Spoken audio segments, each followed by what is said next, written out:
Hey, everybody. Welcome to the stream. How's it going tonight? It's me, Dr. Plague. Hope you guys are having a good night. You'll probably hear a return of chicken noises. I've got some little chickens in the thing over there. So, some of you guys on Discord met one of them earlier. So, um, if you guys aren't on Discord, you should totally be on Discord so you can see all my chicken pictures. Hang on a second. Other computer's been real noisy lately. Alright, let's see who's on. I see Blondie and Osiris and Leia and Lou and El Gusto. I think, yeah, Cindy's here. Hey, Cindy. Hopefully, everybody is okay. So apparently my wife had named one of the chickens Valentine and one of the chickens Thanksgiving. So we decided to name the little black chick Halloween. Or that's a working name right now. I don't know. But it is really cute. But trying to think if I've got any news. I've been sick, so I was working on getting the book out, the compilation out. I know it's super late. Um Still working on that. I'm way behind on that. Clearly, I just need to go back to being retired. Um, but yeah, that's what that's what's been going on over here. Working on the compilation. And being sick. That's been about it this week. It's the Year 8 compilation. It's called A Touch of Madness. It's coming. I'm about halfway done editing it. I need to finish up editing it. We're only going to have 4 stories tonight because I've got something special coming up for next week that I'm going to save for the Thursday story. It's going to be a little bit short, but it's going to be more of a, like, I don't know. It's going to be more of like a, not an interactive sort of story, but it's going to have a lot of sound effects and like a lot of ambience, I guess. I forget what you call it. A dramatic reading, I guess is what you'd call it. And I don't want to read it and have it lose some of the flair without the noises, you know? Some people might call it an ASMR experience. I do not know. But but don't worry. I made up for it by making the Kashmir story extra long tonight. So that should be fine. But yeah, so look forward to that on Thursday. Like I had said in the community tab, I was very aware of the sound quality on some of the stories. So I fixed some of them. Tonight's story is fixed. Tomorrow should be as well. I've still got to record Fridays because apparently I lost the audio somewhere. I've got to take better care of my audio, I guess. I don't know, guys. I'm not really good at doing the whole job thing and the whole recording thing, apparently. So I'm gonna have to get my ducks in a row. But I don't know. Working on it. Working on it. But yeah. So I think that's about all we got going on. Yeah. Let's see what we got cooking tonight here. Should be some good stuff. Let me open up some tabs here. Hopefully you guys are having a good week, enjoying all the cozy horrors and all the stories and whatnot. Sound quality and all there. Oh, let's see.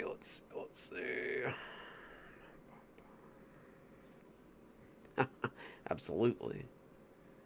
I guess we'll start out with our black site story. I think maybe we're only gonna have like maybe 1 or 2 more black site stories, and then we're going to transition to another story type for a little while, and then we'll pick it back up again. I really hadn't planned on publishing the Black Site book until next year, but we'll play it by ear. We'll see how it goes. I don't know. I might do it to a vote. I'd really like to pick back up with the Rayford Woods stories. We were getting at about the middle point of those before I took a break to do some Black Site stuff. So I think I'd really maybe like to pick up the Rayford Woods stories again, but I might put it to a vote. I might see what you guys really want to hear. Oh, that'd be cool. I might, but yeah, no, I might put it to a vote and see what you guys want to hear, and we'll figure something out. Leia, that would be cool. I'd love to have some guest narration. That would be a lot of fun. Let's see. Okay, let's start out with our Black Site story for tonight. It's called Head Games, and we're finally going to get some Rebecca perspective there, and I hope you guys enjoy it.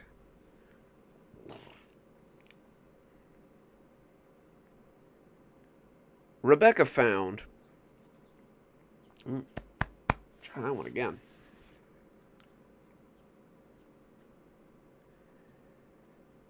Rebecca found that most of her time was spent feeling like a failure. She'd given the others tasks to accomplish, but she didn't seem to be making any progress herself. It had all seemed so easy when she put forth the idea. No one had ever escaped from the Black Site before because no one had ever tried. If someone had tried, then surely it would have been easy, so it wouldn't be that hard for them to get out. She had assumed that Dex would find some means of escape through a sewage pipe or through a ventilation duct, something that usually happened in the movies and books. She had assumed that Dunstan's mysterious mother would find a way to get them all out of the Black Site unnoticed. She'd assumed that Gerald's weird strings would provide the answer, but none of them had done much more than waste time. Now, they were looking at a month and a half before graduation, and she didn't have a lot to show for it. "There has to be something here that can help me," Rebecca said, as she flipped through library book after library book. She had assembled quite a few of them. Books on sleight of hand and escape magic, books on getting through electronic systems, and even books on basic locks and their installations. That wasn't what the books were about, of course. They were books on other topics that just happened to be connected, but there were always things that you could learn from them. The library mostly had a bunch of fantasy and sci-fi novels, with a fair amount of books that her mother would have considered tween garbage. Amongst them, however, there were also books about electrical systems, HVAC repair, or plumbing. She didn't know why these books were here, but somehow it felt like that was part of the puzzle as well. The books were here so you could figure out how to escape. No one had ever done it because they hadn't wanted to. She would find the answers in these books, and then she and her friends would escape. In her head, it was very cut and dry, but in practice, it seemed a little more difficult. A lot of what they were dealing with was not technological. Ugh. Try that again.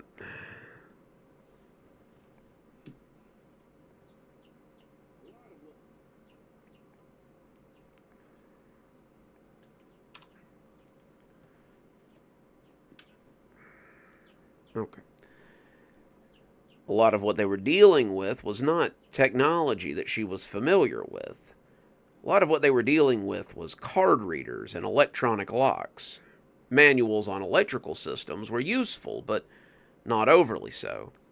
At the end of the day, she would have to put it all together if she intended to get herself out, much less her friends. "You'll never find what you're looking for in there." Rebecca gritted her teeth as she tried to push the annoying little voice out of the back of her head. It was getting louder lately, a voice that she had heard since she was younger. Sometimes it would come in to remind her that she was just a little girl and she wasn't big enough to solve these problems on her own. It would remind her that other people were better suited for the task and that she should just keep her head down and her mouth shut if she didn't want to embarrass herself. Rebecca had tried her best to squash these voices for years, but as her frustration grew, the presence of the voice grew louder. You should let Dex lead. He's the best suited to be the leader. She ignored it as she went on reading books. Dex would have made a good leader, but Rebecca had something that Dex didn't. Rebecca was getting better at pushing her mind out of her body so she could walk the halls in her sleep. She had gotten better at understanding that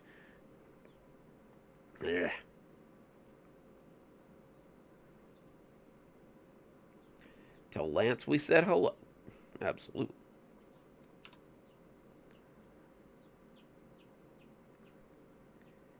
She had gotten better at understanding things that she was seeing as well. At first, none of them had made sense.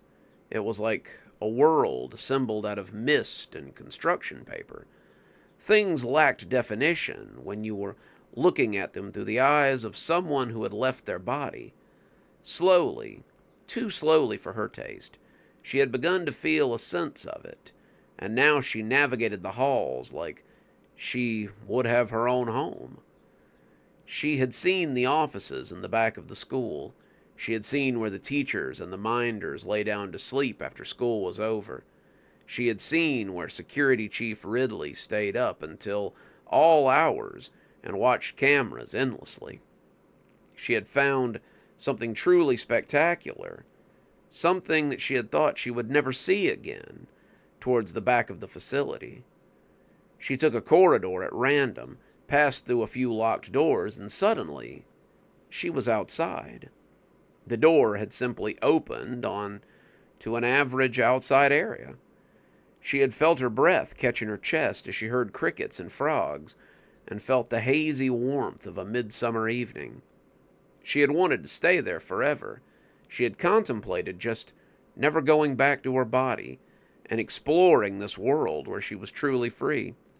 Without a body, she could go where she wanted and do what she wanted. She was like Casper, the friendly ghost. She could do anything. It was tempting, but she remembered that people were counting on her and decided to go back instead. It didn't stop her from staying out there for nearly half an hour, but she did come back in the end. And what good is it? You can't use it to escape. You can't use it to do anything important. It's a silly power, and even if it was important... Ugh.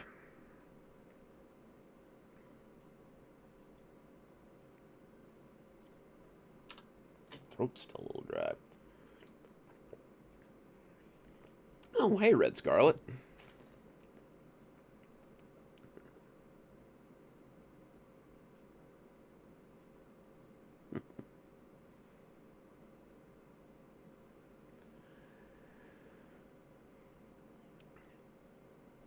You can't use it to do anything important.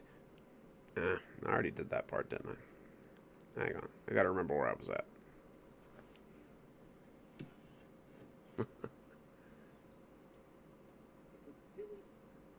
Alright, let's go from there. It's a silly power, and even if it was important, you wouldn't know how to use it. Shut up, shut up, shut up, Rebecca growled under her breath as she kept looking through books. The librarians must think she had gone crazy. Across the table, she had about 12 books open to random pages, and as she leafed through them, she learned a little more about what she needed to do. Not enough, the voice said to her. You aren't helping, she growled a little louder. I can come back if you're busy, said a familiar voice over her shoulder. Rebecca turned and found Gerald lurking behind her. He'd always been such a lurker, content to skulk around instead of just coming up and telling her what she needed to hear. She squashed that, though, feeling it was unkind and untrue. But sometimes he could be a real creepy crawler. No, I'm just processing over things I can't understand. What have you found? I hope it's good news. It may be. I seem to have discovered something about our friend, Dex. Something that might help us get out a message, the one we've been trying to get out. Rebecca lifted an eyebrow at him. Oh, don't tell me that Dex has suddenly become a master of magnetism or something. Something like that, Gerald said. I think if the two of us go and talk to him about it, he might be more willing to spill the beans. Feel like taking a walk? Rebecca found that she did, and as the two of them walked towards the media room, she felt like things might be turning around for the first time in a while. But how long will that last? Rebecca squashed the annoying voice and hoped that once she discovered a way out of this place, it would finally be silent forever. Forever. Forever. Masha watched them go out of the corner of the library. Ugh.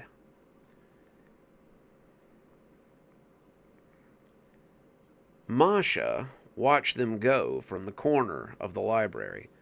She had... Can't talk today, damn. She was tired from her new classes and just wanted to relax with a good book for a while. She had come to find something to read, but had stopped when she saw Rebecca and Gerald talking. She had to admit that she missed them, but it really wasn't her place to argue with the curriculum of the kindergarten. She had started to tell a teacher about what they were planning to do, but that wasn't her business either.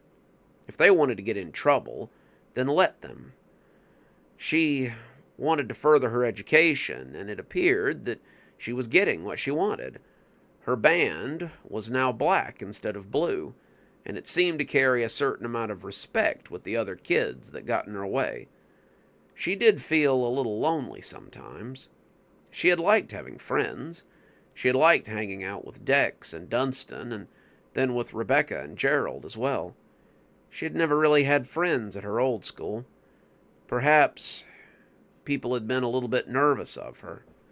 She was very smart, and that could be intimidating. Dex had always treated her like a little sister, and Dunstan had never seemed put off by any weird powers that he saw. It was refreshing to have that kind of interaction with people. It almost made her feel like a normal girl. She started to follow after them, but decided that whatever they were doing was nothing to her. It was hard, though. It was hard separating herself from that group. She'd gone full circle now. She still didn't have any friends, other than Miss Cashmere. She supposed that was fine. She had power, and she didn't need friends. Still, it was lonely, and she would have liked to have had someone to talk to. She just knew that Dex or Rebecca would have been impressed with her powers. She just knew that Gerald would have been able to point her in the right direction if he knew what she was doing. She was sure that Dunstan would have made some kind of funny comment about what she could do, and she actually took a step after them before shaking her head and going to find something to read. That part of her life was over now, and it was time to refocus. She'd have friends again, just not right now. There was always time for more friends, especially after she had fully manifested. Once she was powerful, everyone would want to be her friend. There you go. That's your Black Site story for the night. Alright, so we are... What in the hell? Yeah, I'd say so, Lou. That's a pretty good look there. Absolutely. Donald ducking it. Man, that's a phrase I haven't used in a while. I love the conversations you guys get up to while I'm not looking. Alrighty. I tell you guys what. No, I'm gonna save that one for last. I know what the highlight story is, and we're gonna save that one for last. Let's see. Let's read our... I guess we could go ahead and read our Kashmir story, if you guys want to. Alright, so...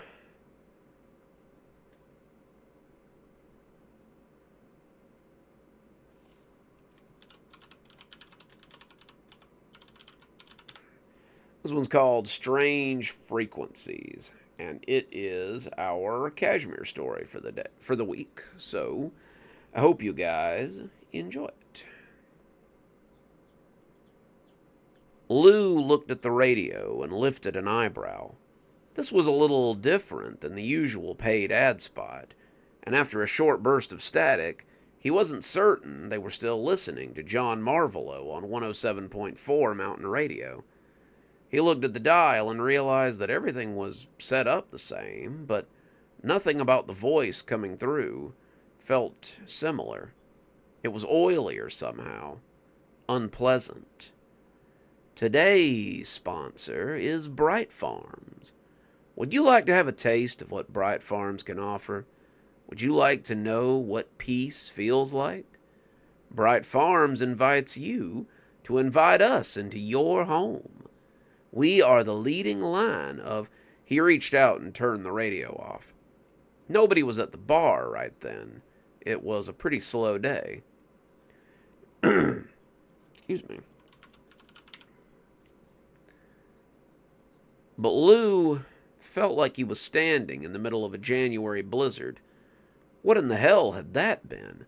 Somehow, another of the bright people had gone completely past whatever it was that the radio station was doing to keep them out. He turned to look at the kid who sat by the table at the bus depot and found that he was looking at him intently. He hadn't put his magazine down, the same one he read every day, but he was staring at Lou as if he expected him to start speaking on the joys of whatever Bright Farms was. Lou knew better. He knew better than any such thing. That's not the line. He knew that any such thing would lead to a bullet in the back of his head, just as it had the others who had come in speaking that kind of nonsense. Whatever the church or the farm was planning, the kid clearly had orders, and they were orders that he intended to fulfill. Lou went back to cleaning glasses and wiping the bar, and averted his gaze from the far too interested eyes of the young man. Maybe it was a fluke. Maybe it was just a stray radio station. And when he turned the radio back on 10 minutes later, he caught careless whispers midway through. It seemed like the radio was back to business as usual, and Lou hoped that they wouldn't have to deal with anything like that again. Tyler Garvey was the town's trash man. He watched the dump on the edge of town and had 2 big green trucks that he had gotten from an auction a few years ago. Kashmir did not have a county sanitation department, so Tyler operated it as a service to the town. He got a stipend from the town every month, and he got money at the start of the financial quarter to keep the dump burned back so it didn't get out of hand. Kashmir had recently started the whole recycling kick, so that had been good for the burning. The plastic really stank to high heaven, and Tyler had been glad to see that it was on the way out. Oof.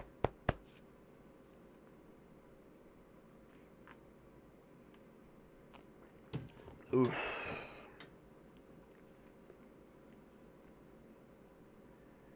He was driving that big green garbage truck and listening to 107.4 Mountain Radio when he heard an odd bit of static that made him reach out and try to adjust the knob. The station had always come through extremely clear, so interference was almost unheard of. When it came back on, he heard a message from a sponsor and took his finger off the dial so that he could continue on his route. He had about 2 miles to drive to today's sector, and it would only take him a couple of hours to get all the cans loaded into the claw and dump them into the back of the truck. Today's broadcast is brought to you by Bright Farms. Wouldn't you like to know what it's like to be truly happy? Here at Bright Farms, we think that the customer has the right to experience as close to perfection as they can. What about you, Tyler? Don't you think you have the right to be truly happy? Tyler looked at the radio in confusion. Radios didn't usually talk directly to people, as a rule. Normally, they just sort of talked at you. He wondered if this was some sort of trick. Maybe someone at the station was having a laugh at him, but how would they have even known he was listening right now? Well, we know that you have other aspirations besides sanitation. Surely this isn't the only thing you want to do. Do you want more from life, Tyler? Would you like to find out how much more you could have? Tyler had to admit to himself that he was getting a little bored with the whole sanitation business. He would like to discover what more he could find in life, but sanitation paid well, and it wasn't hard work. What else could a man like him hope for? Tyler was a high school dropout who had lucked into the opportunity to get his Class A license. Making $48,000 a year was better than anybody else in his position could hope for. Why rock the boat? Because, Tyler, you could have so much more than even you imagine. Would you like that? Would you like to discover what more there could be in store for you? Why not find out? How would I find out? Tyler felt a little silly talking to his radio, but it seemed to be speaking to him directly, so he supposed it was okay. Go home and turn on local station number 4. Be sure to get home before the Price is Right is over. Brother Thomas will tell you what you need to know. Good luck. Suddenly, Tyler found that he was turning the truck around and heading back to his home on the edge of the dump. He could do today's sector tomorrow, he supposed. If he was going to make it home in time, then he would need to hurry. Suddenly, he really wanted to hear what Brother Thomas had to say. Herschel Lee, Cashmere's dog catcher, was what many considered to be a mean and heartless bastard. He liked it that way. It was a reputation that he had spent years cultivating. He didn't want anyone to forget that he was a terrible old man, and he was not to be crossed. Dog catching and animal control was something that many people would have considered to be a thankless job, but he quite liked it. Damn it. Gone. Before somebody tries to call me right in the middle of my live stream.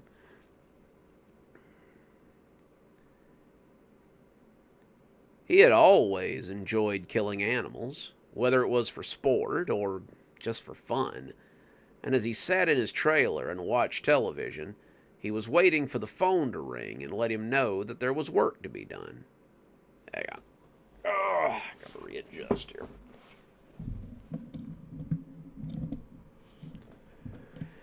Voice is getting crunchy. I had to sit up a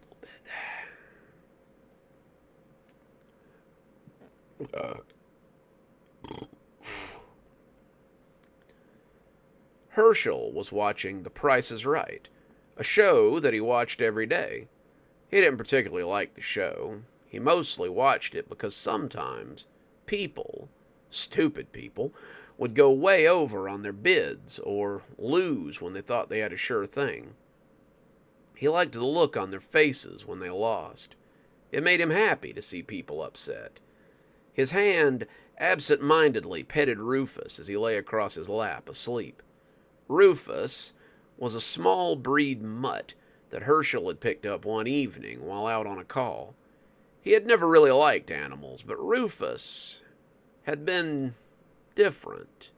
Rufus had bared his teeth, tried to take a snap at him, but as he had gotten the rope around his neck and prepared to put a bullet in his head, the dog catcher had looked into the dog's eyes and saw something different. The dog had no fear of him and had accepted that he had lost and it was time to die. Somehow, the dog catcher had seen a kindred spirit in the old mutt, and had taken him home instead.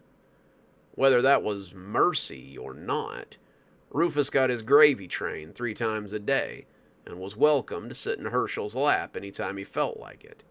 He didn't know if Rufus liked The Price is Right, but he sat with him often enough and watched it, so he supposed he didn't mind much. Drew Carey was just telling this curd-faced housewife that she had overbid on the Maytag washer and dryer, and the dog catcher had leaned forward as he prepared to watch the woman break down in tears, when the TV went to static and switched to a commercial of a farm as it slowly panned in on a collection of buildings near the front. The dog catcher made a disgusted noise and grabbed the remote.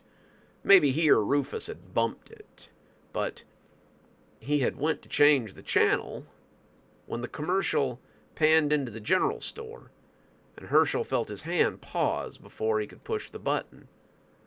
"Hello, Herschel. My name is Brother Thomas, and I'd like to speak to you about the Bright Farm, if I may."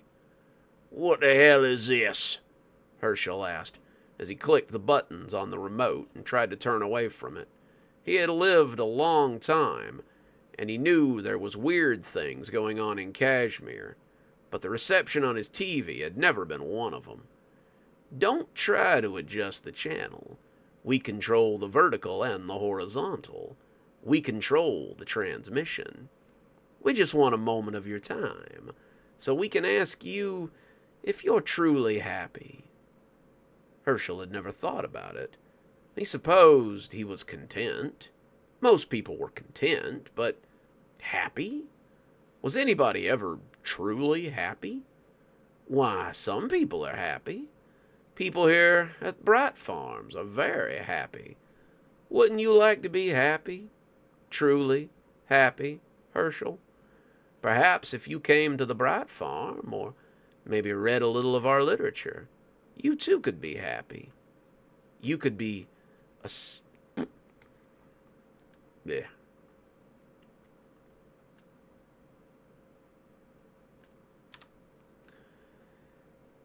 You could set aside these destructive tendencies and find happiness here on the Bright Farm. Why, through the Bright, anything is possible. Maybe you'd like to know more. Perhaps you'd like to... The TV popped loudly as the boot hit the front of it. Herschel sighed as the screen fuzzed again and then went back to The Price is Right. There was an area of dead pixels near the bottom left corner, but that didn't matter much. The dog catcher could get by with it if he needed to. Hell, he could get another TV if it came to it, but this one would keep playing whatever he wanted to for a little while longer, and that was fine. Herschel knew that he would never be happy, but he wasn't going to let some damn TV ghost tell him what he could and couldn't do when it came down to it. In his time in Kashmir, he had learned very quickly that the best thing to do when there was weirdness afoot was to bare your teeth and tell it to go to hell. He had done just that, and now, as Drew Carey called up another contestant from the audience, he and Rufus settled in to see what other failures might come from today's crop of contestants. Brother Thomas could keep his bright church and everything that came with it. "Hello, Sheriff Guthrie." Guthrie sat up a little straighter in his cruiser as he looked at the CB radio that hung under the dash. He felt anger ripple through him. He believed that someone at the station was playing a joke on him, and he didn't like jokes over the radio. "Sheriff Guthrie, are you there?" Sheriff Guthrie picked up the mic and prepared to give someone an earful. "This is Sheriff Guthrie. Go ahead with your traffic, and I would appreciate it if you observed radio protocol while you did so." "I'm so glad to finally get to speak with you. This is Brother Thomas from Bright Church. How are you this fine day, Sheriff Guthrie?" "Uh-huh." Guthrie just bet it was. Who the hell was this? He could just see Parks biting back laughter as he and Woods sat in the station. "Whoever this isn't funny. I'm going to need you to clear this channel immediately. This is an emergency band, and you will keep it free from needless chatter." "Oh, don't worry about that. The Bright has its own way of connecting with people. I can assure you that we won't be cluttering up your emergency band. I understand you've heard quite a few things about us, but you've never had the pleasure of speaking with us. I just figured I would pop in and introduce myself. Sheriff Guthrie, are you happy?" Sheriff Guthrie felt some of the rage peter out as he realized this wasn't some joke that Parks or Wood was playing on him. He began to think this might be what the mayor had been talking about, and he prepared himself for some sort of mental or maybe spiritual combat with whatever strange entity were supposed to be trying to invade the city.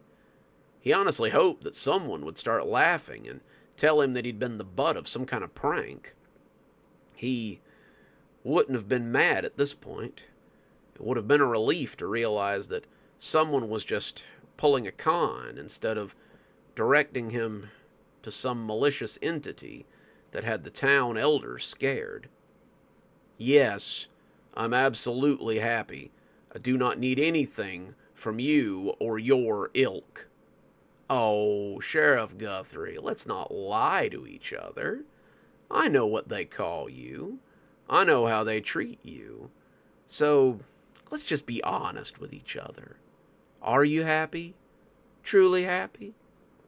Sheriff Guthrie wanted to deny it, but his hand began to shake, and he found that he couldn't. Whoever this was, it sounded as if they were aware that he was not well respected within the town, and maybe he should be. He didn't know who these bastards were, but they apparently did their homework. Perhaps you would like a position of power within the Bright. You could be the sheriff in our town.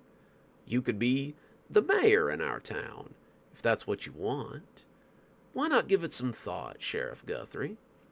We would not demean you for your inability to be seen for the excellent person you are, as someone trying their best to protect others.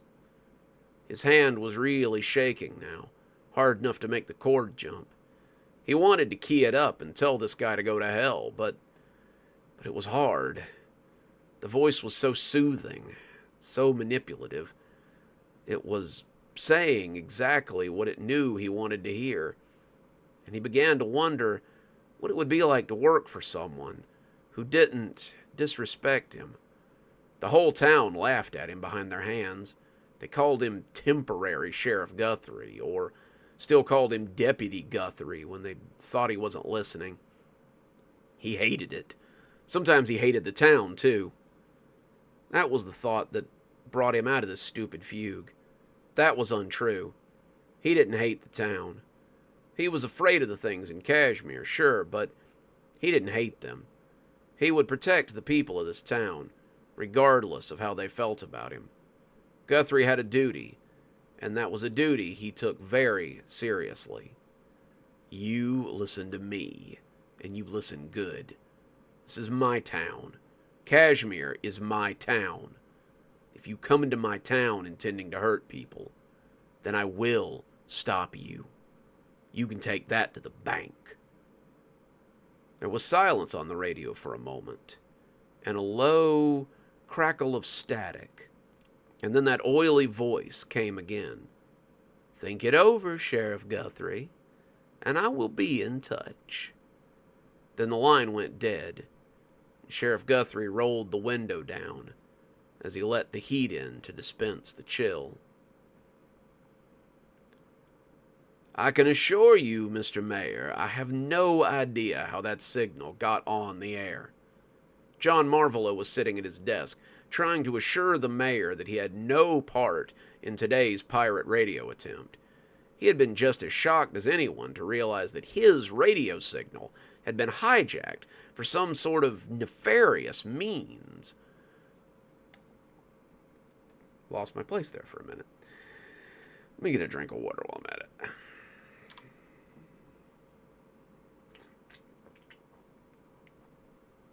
Correct, El DeGusto. Okay. He had been diligent in keeping the bright people out, but it seemed that they had found a way in anyway. Do you know what it looks like, John? Hang on, that's not the voice. It was a little twangier than that. Do you know what this looks like, John? It looks bad, like you can't control your airwaves. What it also looks like to me is that you let these bastards on the air to do what they please after I told you how dangerous they were. John felt sweat dripping down his back at the mayor's tone. The mayor was clearly not pleased with what had happened, and had assumed that John had something to do with it. The mayor didn't often speak on matters like this, and when he did, it was best to listen. I can assure you, sir, this is not my doing. I had no part in this. I don't want these people in the town any more than you do. So you say, John, but so far the radio is how they do most of their carrying on. You have to understand how that looks. And you have to understand why I might be skeptical. Believe me, sir, they didn't get in on my watch. They're sneaky and they're manipulative, but they have ways around the defenses that I have in place. I'll do better in the future. I'll figure out how to keep them from getting through. It's only a matter of time until one of them breaks our borders at this rate, though. There was silence on the line for a few seconds, and it wasn't hard to imagine the agitation amidst the light breathing. For your sake, boy, you'd better hope that day never comes. Then the line went dead, and John was left to wonder just what sort of nightmares were lurking on the border of this town. There you go. See, I told you guys I'd get you an extra long one today. Alrighty. Let's move along, I reckon. Let's see. Alright. We're going to go ahead and read our short story, our Tuesday story. And then we're going to go ahead and debut our grandpa story, which I know most of you guys have been waiting on. So, thank you, Blondie. Thank you, Leia. I figured you guys would like the cashmere stuff. Let's see. So we're going to go ahead and read our short story for Tuesday. And then we'll go ahead and read our grandpa story. And then Thursday's story will be kind of a surprise because I got to get the sound effects just right on it, or it's gonna fall a little limp there. This one is called I Figured Out Why We Dream. And I think you guys will like it. Anybody that knows the project I've been working on lately with my audiobooks, this one's gonna make a lot of sense. I've always had weird dreams. Ever since I was a kid, I have these strangely realistic dreams about little gray men in a strange metallic room. I know a lot of people claim to have these sorts of dreams, but I knew what aliens were before I even knew what they were. They'd been in my dreams for as long as I could remember, and after a while, you stop being terrified of them and become curious.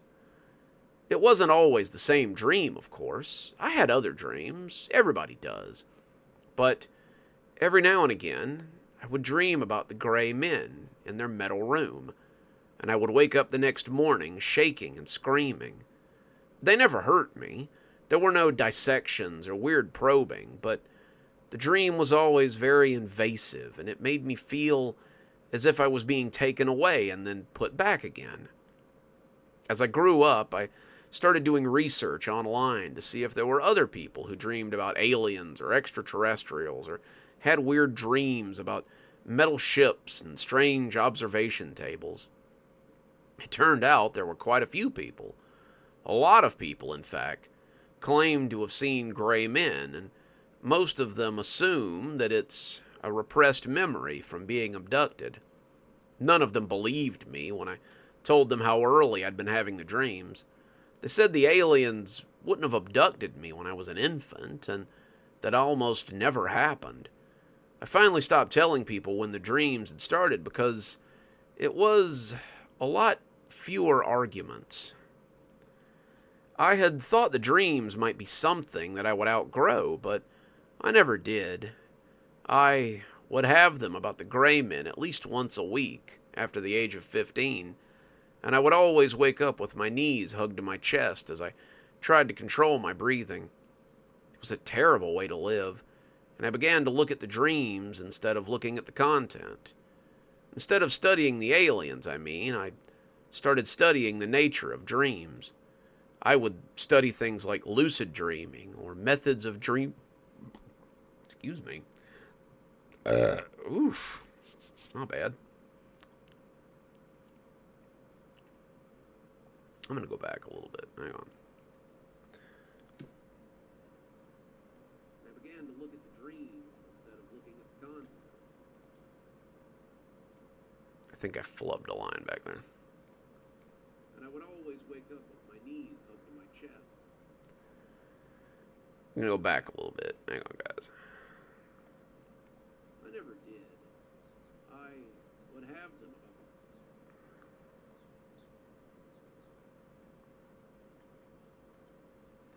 a lot fewer arguments. That's probably fine. I just realized it sounded okay. Lucid dreaming. I would study things like lucid dreaming. Okay, yeah, that's what. Alright. I would study things like lucid dreaming or methods of dream manipulation. I'd convinced myself that if I could somehow interact with the dream, then it would clear up what it was and it would make the dream stop. I didn't hold out a lot of hope, but I was still hopeful that the dreams would go away and I wouldn't have to deal with them anymore. I had a steady boyfriend at this point, a man I was planning to ask to move in with me, and I was afraid that if he woke up to find me in that state once or twice or even 4 times a month, he might think there was something wrong with me and decide that he didn't want to be in this relationship anymore. I set about making the dreams stop because it seemed like the only way to have a normal life. I remember the first time I managed to manipulate the gray men dream. I was lying on the table as I usually was, and they were walking around me as they inserted tubes into my head. They had always done this, but I didn't know why. In the movies or in books, when the aliens abduct you, they always cut you up or take your blood or try to put things in you, but it was always just the tubes for me. None of them were pulling off the tube. No.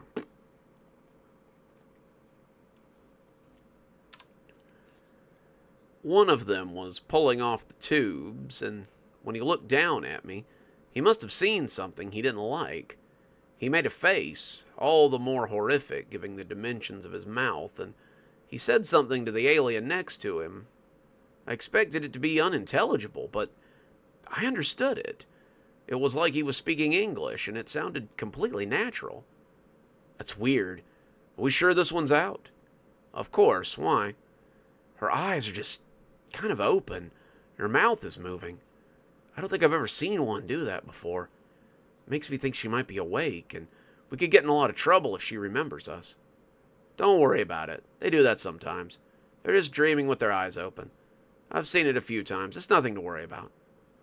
I kept mouthing at him, telling him to go away and to leave me alone, but I guess he couldn't understand me. He went back to what he was doing, and when the dream ended, I found myself in a fetal ball with my knees pulled against my chest as I rocked back and forth.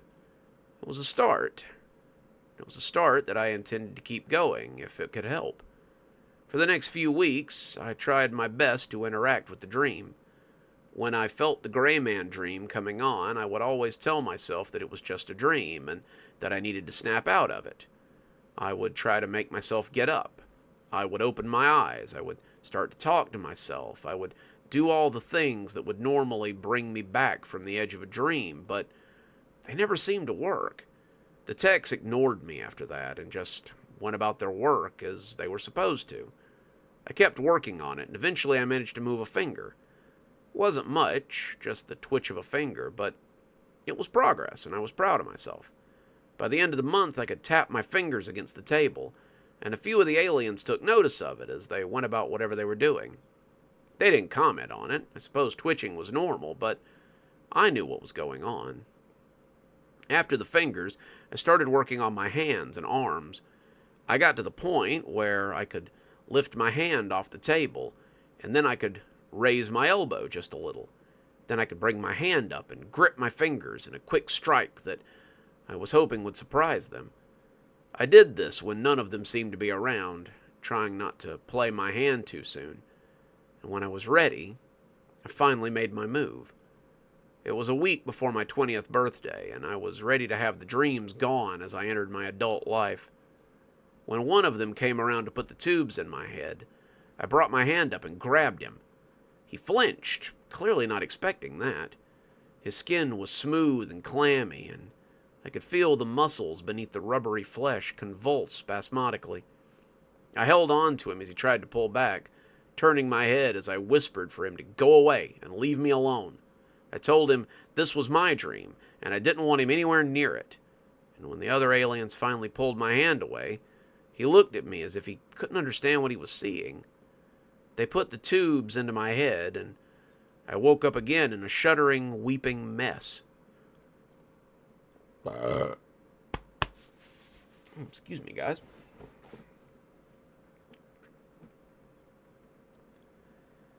I was surprised by the results, but it didn't stop me. I did it again the next night when the dream came back. The dreams had been more frequent over the last few weeks, and I couldn't imagine that was a coincidence. I began grabbing the weird aliens and getting their attention, however I could. They started keeping their distance, started going the long way around the table, and I realized I needed to step up my game. When I finally managed to roll off the table and fall on the floor, it felt like my greatest achievement yet. The gray men scrambled to get me on the...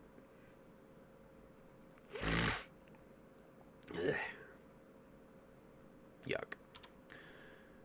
The gray men scrambled to get me off the floor, and I shook and grabbed at them before they could get me reconnected to the tubes and back on the table. It felt like some kind of major accomplishment, at least until I managed to get up off the table. That was the night that everything changed. As the dream began, the gray men were nowhere to be found. They weren't in the room like they usually were, and instead they had left me by myself. I got up off the table and started walking around.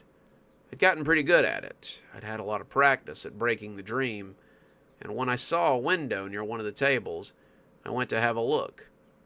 It was overlooking the earth, about what I had expected, but it all looked so real. I'd seen pictures of the earth from space, and this looked better than any of those. I heard a noise behind me then and turned around to find two of the gray aliens coming into the room with tools and metal trays. When they saw me, they started shouting, and one of them dropped his instruments as he ran towards me. I ran into the hallway and started making my way down the corridor outside my room. It was all shadowy, and the walls were matte black. As I went, I saw the other rooms had people in them too. They were laid out on tables, tubes connected to their heads, and it looked as if I wasn't the only one involved in whatever was going on. I must have lingered a little too long near one of the rooms because one of them tackled me, and before I could get my arms under me, he injected something into the side of my neck.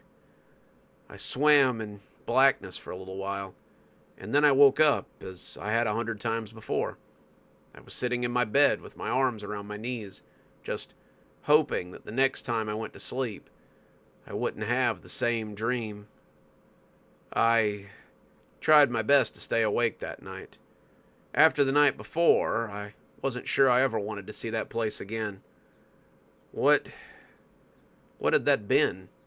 What was going on in these dreams? Whatever it was, I didn't ever want to go to that place again. I drank coffee and energy drinks and tried to stay active so that I wouldn't go to sleep, but eventually I just lost out. Need a drink.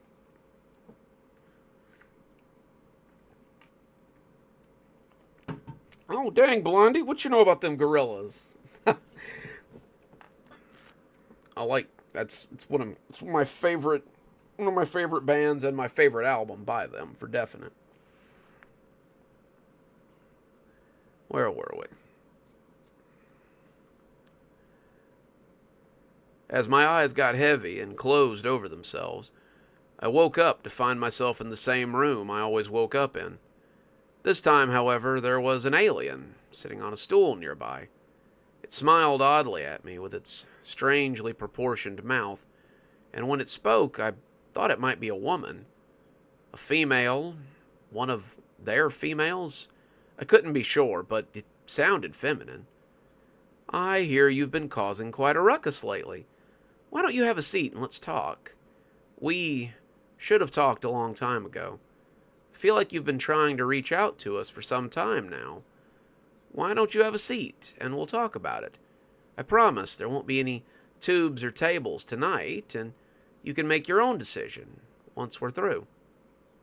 This was strange, not like the dream usually was at all. I let my feet slip over the edge of the table and looked at the alien woman as if I had never seen one of her kind before. She was naked, but they usually were. She didn't have any outward indicators of sex or gender, so I supposed this was their normal state of being. That's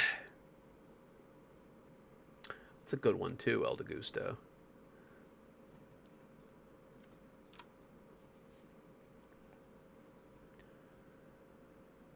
Her eyes were huge and black, and her little sprout of a nose was barely visible beneath them. Her mouth was small, but full of very human-looking teeth. When she smiled at me, I felt like maybe there wasn't any harm in it, and I settled in as she began to explain. We've been coming to your planet for a very long time now. We discovered your race. She seemed to think about it before answering. Over a millennium ago, I suppose. We were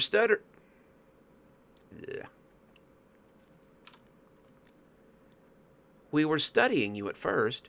Your species was part of a galactic survey, but the more we watched you, the more we came to understand you.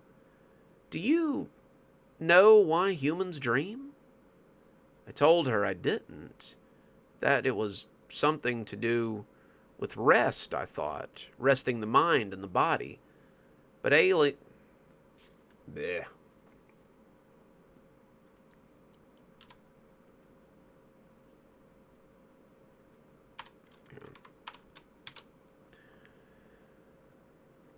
But the alien smiled as she shook her head slowly. Your species does not dream naturally. You were once sleepless creatures. You lived short and violent lives, and the longer you were awake, the more violent you became. You were... Nah, it's not the line.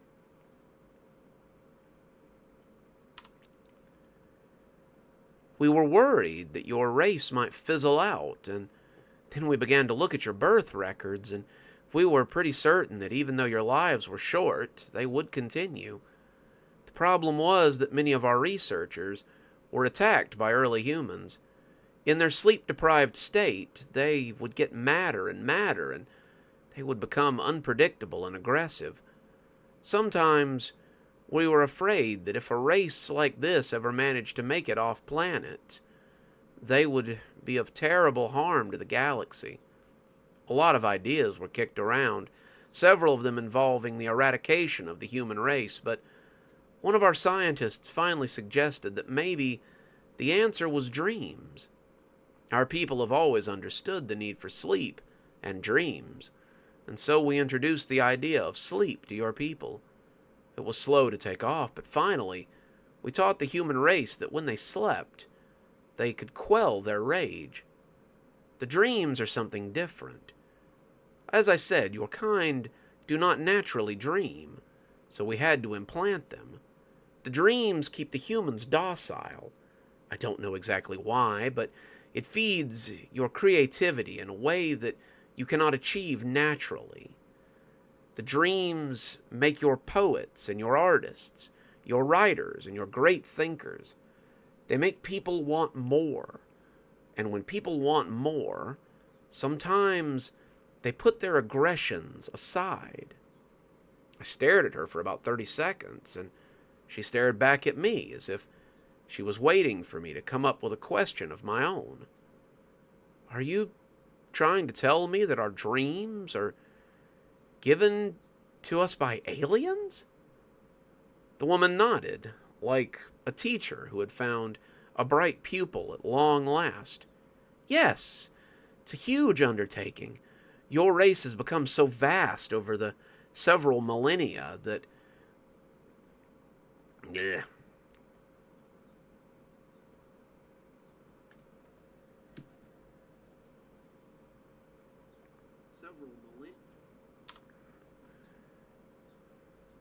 Hey, Winter, we're glad you could make it.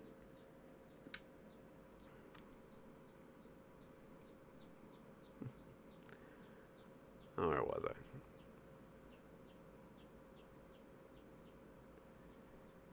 Millennia that we do it. Millennia, but we do it for the protection of the galaxy. My people are constantly in orbit over your world.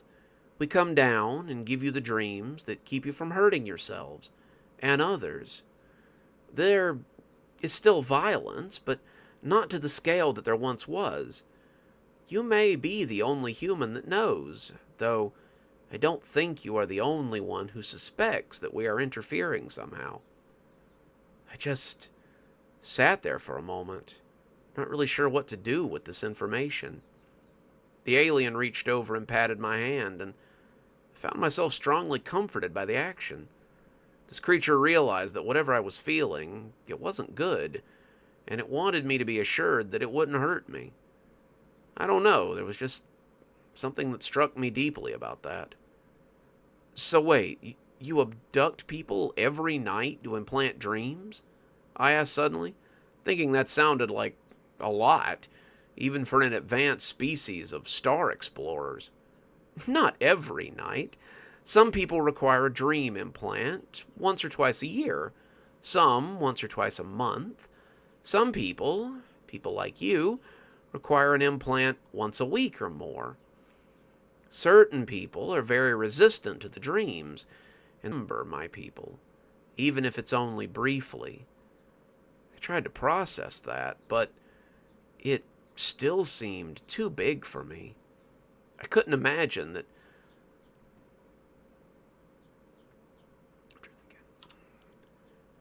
I couldn't imagine what something of that scale would look like, and it made my head hurt.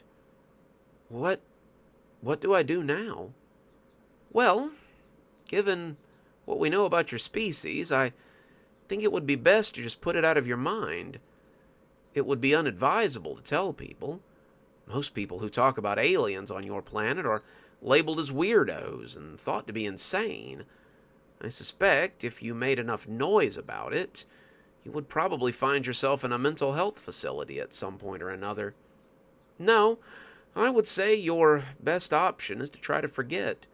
Convince yourself that this is just a dream and move on. We will try our best to make sure you don't dream about us anymore, but I can't promise anything. As I said, the choice is yours, but I would suggest you attempt to forget everything that you've seen here. It really is for your own good.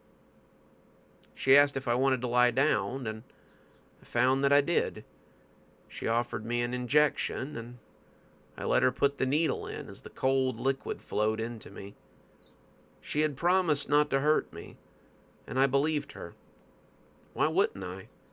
None of them had ever hurt me in all of my 20 years of life. I woke up not long afterward, knees to my chest, trying to breathe normally again. I don't think it counts if I tell people on here. There are lots of weird stories on this platform, and this will just be seen as one more weirdo on the internet talking about aliens. I think I'm going to take her advice and try to convince myself this has all been some elaborate dream. I know deep down what I saw, but she was right. The best thing for my mental health is to believe that it was all just a dream. So, remember to dream deeply and get enough sleep. It's apparently all that's holding the world together, holding it from falling apart. And if you dream about the gray men and the cold table with the tubes, just remember that it's all a dream and go back to sleep. And there you go. That's your Tuesday story this week. Anyone that knows what I've been working on for Audible lately knows what's going on with that. It's been alien stories lately. Ugh. What are we talking about? Let's see. Oh, Night Stalker. I like that. Yep. Darks. I used to watch a lot of Tales from the Dark Side. You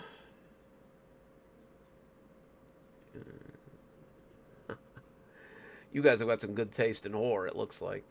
Maybe you guys can help me. I don't know. My mom used to watch this show. Like she watched it on VHS when I was little because she'd recorded it off a TV. I think it was called Wolf Lake or something. It was a horror TV show about werewolves, and the practical effects were pretty good considering it was like TV grade. Like it was really good. Like it was a really spooky show. At least it was to me, but I was kind of little. Can't find a copy of it anywhere. Like, can't even find more than clips on YouTube. I was kind of bummed. I kind of wanted to watch it again. So if anybody's got any VHS tapes of it, let me know. I'll do some trades with you. Let's see. What?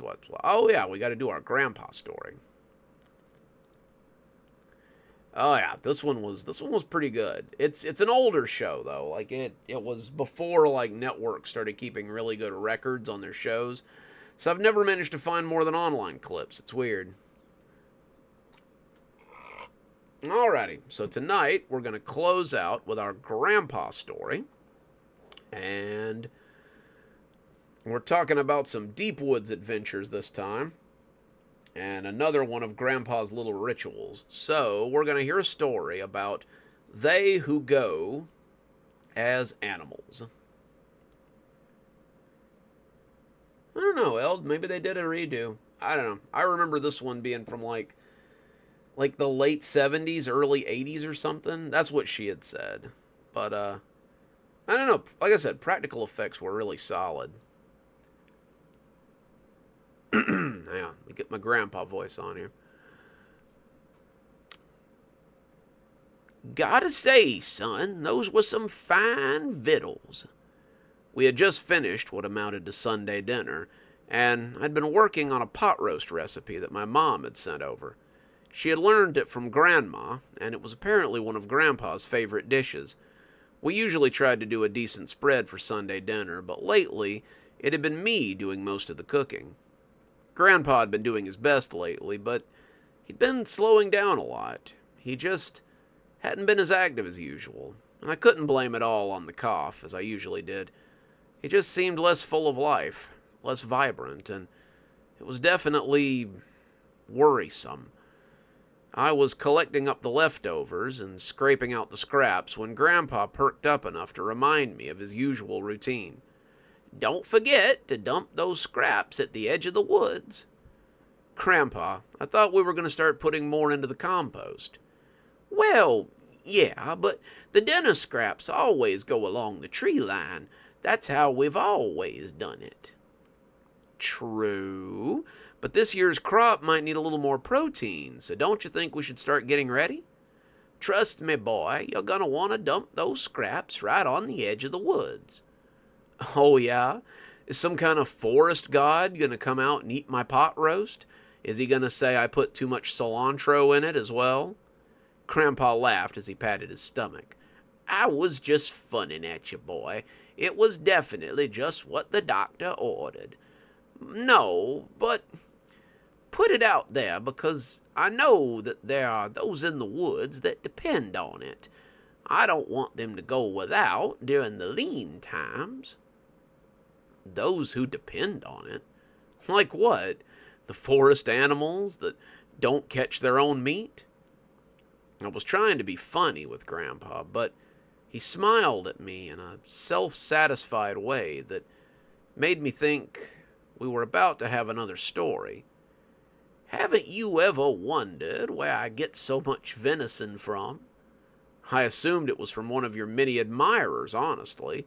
Maybe the moon elves send you over a fresh deer every now and again. Nope. I get it from the animal people that live in the deep woods, much like the fairies who gave me... Try that one again.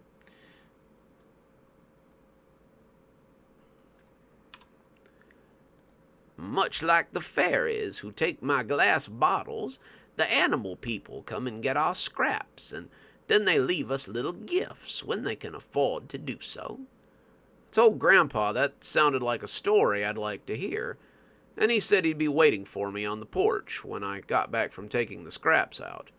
I grabbed up the pot, mostly full of leftover meat and some of the side dishes that didn't keep well in the fridge, and took them out to the tree line. I'd never really felt creeped out going near the woods that late at night, but as I scattered the scraps, I suddenly felt watched in a way that I never had before. It was as if someone's eyes were on me. They were just waiting for me to turn away so they could gather up my offering and disappear again. I held the pot defensively in front of me, not sure why I was so nervous, and backed away towards the house without turning my back on the woods. I didn't even dare to turn around until I was halfway up the steps, and after depositing the scrap pot in the sink, I went to the front porch to find Grandpa cracking... Really should have grabbed my lip balm out of the car. Yeah, sorry, Winter. We had read that one. I think that was our second story.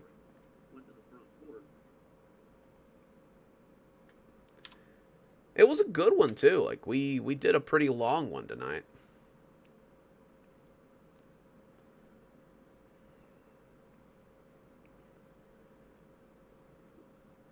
Oh, dang it. I forgot. Went to the front porch. Went to the front porch.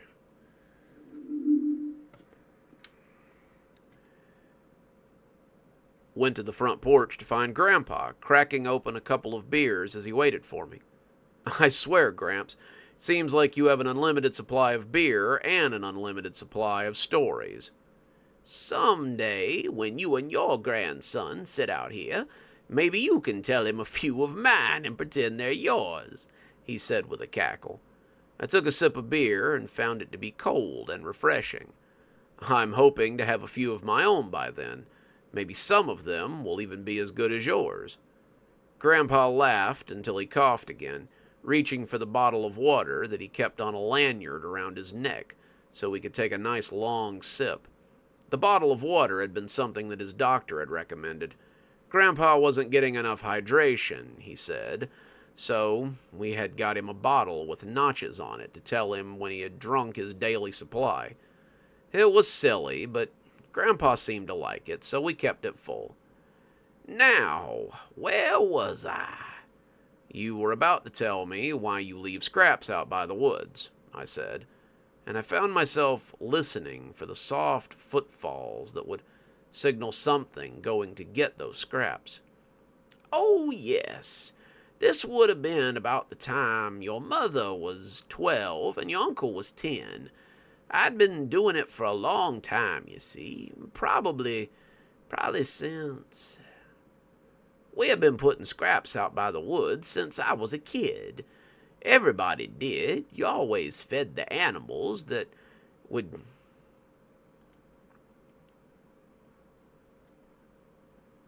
Hang on. Lost my spot for a minute. Everybody.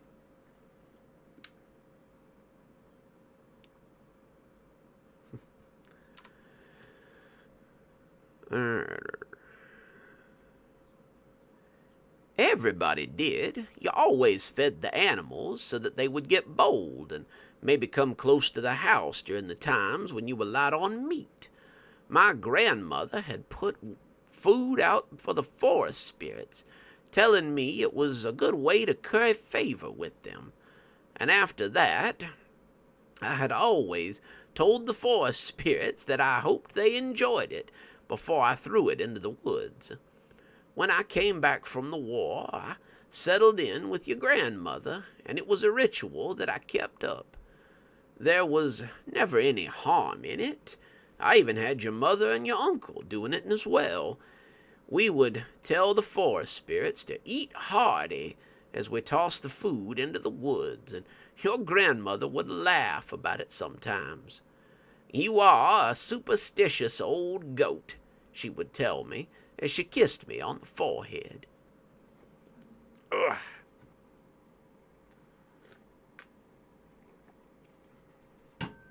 Ugh. I like the grandpa voice, but it's tough on the pipes there. Well, one year we were in the middle of a bad famine and drought. We hadn't had rain in close to 2 months, and the animals had started moving away from the area to find water. It was a bad time that some of them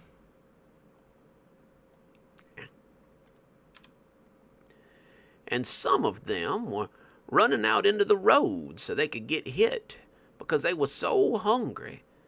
It was bad, kid. People were picking them up too because meat was getting scarce. I had gone out hunting more than a few times, the trucking business not having been so hot right then, and I found myself hunting farther and farther afield for game. It was strange to go so deep into the woods. It was something I had avoided after seeing the midnight revels, but I needed meat for my family, and so I had to go and get it from somewhere. Get it...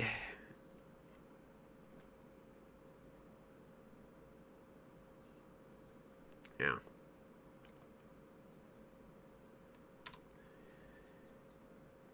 It had messed up the food prices in the region, too, I don't mind telling you. Got to a point where you just about couldn't afford meat, and the vegetables that you could afford were half rotten. It was a bad time all around, and I was really hoping to get lucky that day when I took my gun and headed into the woods to find maybe a quail or some squirrels to grace my table. Thank you, Blondie. I appreciate that. So thoughtful. I started out early, not intending to be in the woods after dark. I've seen the woods during many different times of my life, but it's always worse during a drought or a famine or some time when the animals are upset. The woods are just so quiet, so restless. That's probably why I heard them so early in. My grandmother always told me not to whistle in the woods, but today I seemed to hear it everywhere. It wasn't the light whistle of a wild bird either, or even the soft hum of insects. It was the kind of whistle you hear from people who were trying to sound like people. They weren't being quiet about it either. They were following me, and the underbrush betrayed them with every step. The crisp sound of twigs and leaves seemed to come from everywhere, and I found my head snapping up much too quickly as I crept along. I saw more than once. I saw a coyote slide past as it disappeared behind a tree. I saw a deer slink out of sight as it came down on a stick. I saw a wolf with 2 long legs as it made its deliberate way along the tree line. They were all animals, but they were wrong.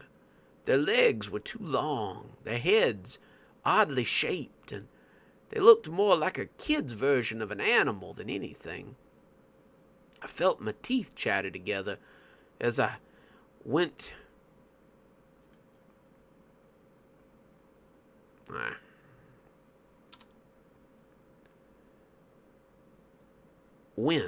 The maybe pack of animals creeping along behind me, and when I heard a stick break in front of me, I turned with my gun out before I could think better of it. I saw a deer for a split second, a half-grown buck with velvet on his antlers, and as the gun went off, he dropped in surprise. I think they had been tracking him, too, and when he ran into me, he was as surprised as I was.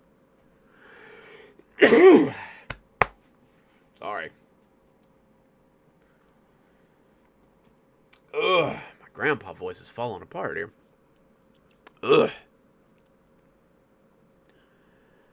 I was shaking as I bent down to check on him, and when I heard something snap behind me, I spun and found a whole pack of them. Deer, wolves, big cats, a bear, and even some oddly shaped birds were looking at me from behind the veil of woodland. They had smelled my kill, and they were curious. And as I turned to run, my feet tangled under the deer, and I fell on my butt. I threw up a shield as I fell, and trying to get something between me and them, and it appeared an instant before one of the wolves stepped forward.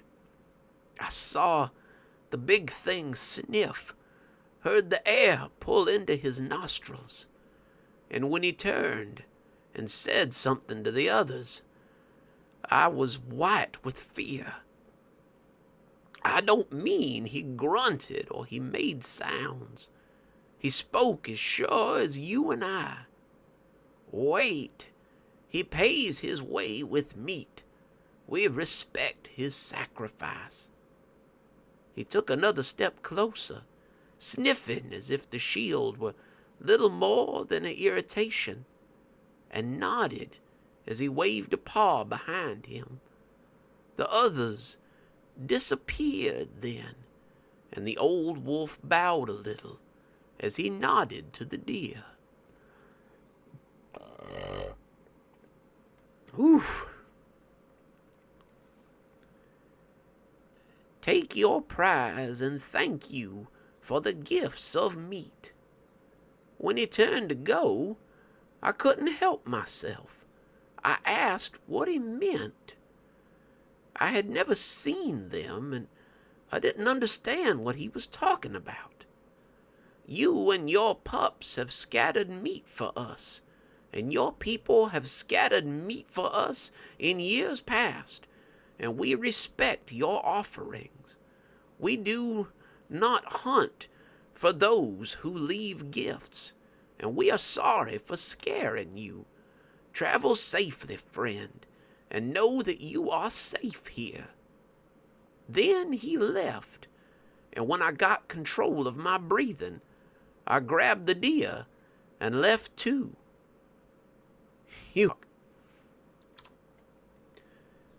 Looking at Grandpa like he might have finally lost his mind. Nope, talked like that again, but I have felt their eyes on me. But it did sound a little like a person. I decided to take my time finishing my beer before I got a start on those dishes. No sense accidentally seeing something I didn't have any business messing around with. My audio quality bad? Shoot. Am I breaking up? I don't like that.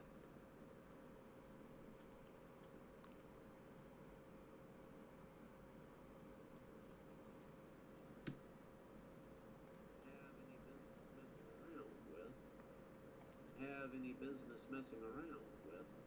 Huh. That's weird. Oh, okay. That's dang, YouTube.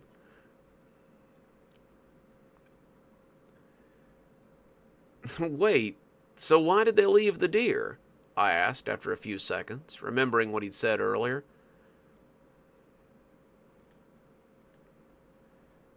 Wait, so why did they leave you, dear?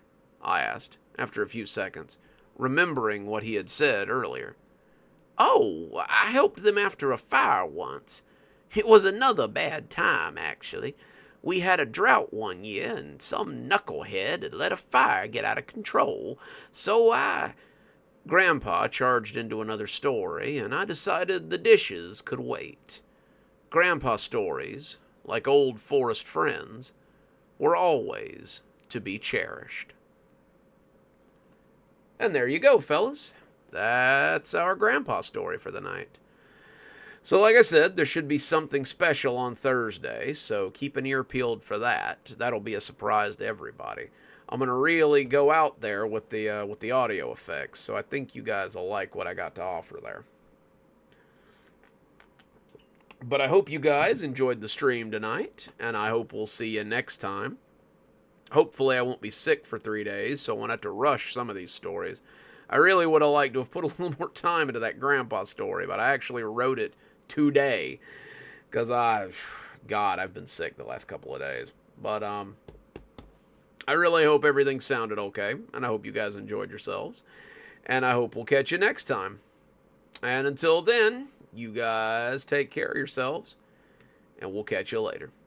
Dr. Plague, signing off. Have a wonderful evening, and we hope to see you soon.